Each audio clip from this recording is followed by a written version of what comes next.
మన మనసులో ఉన్న కోరికను మాలగా వేసి అమ్మవారికి సమర్పించడం ఎక్కడైనా చూసారా? అమ్మవారి పక్కన ఉన్నాను కదా, ఇంకొక అమ్మవారిని చూపిస్తానండి. ఒక్కసారి పైకి చూడండి, 14 అడుగుల ఏకశిలా కాళీమాత విగ్రహాన్ని చూస్తున్నారా?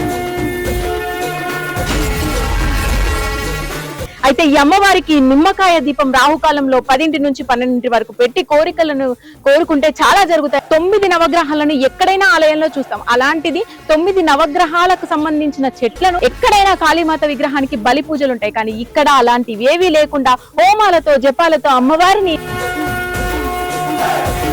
ఇక్కడ అనేక హోమాలు జరుగుతున్నాయి. అందులో కాళీ హోమము, ప్రత్యంగర హోమము, అలాగే 51 శక్తిపీఠాల హోమాలు ఏప్రిల్ 4, 5వ తారీఖు శని ఆదివారాల్లో ఇక్కడ జరిగే హోమాలకి ఖచ్చితంగా మీరు పాల్గొనాలండి. కాళీమాత విగ్రహానికి భక్తుల చేతులతో స్వయంగా 108 కలశాలతో అభిషేకం చేస్తే ఎలా ఉంటుంది? ఇది ఎక్కడో కాదండి, మన వెల్దుర్తి మండలము మన్నవారి జలాలపురంలో ఉన్న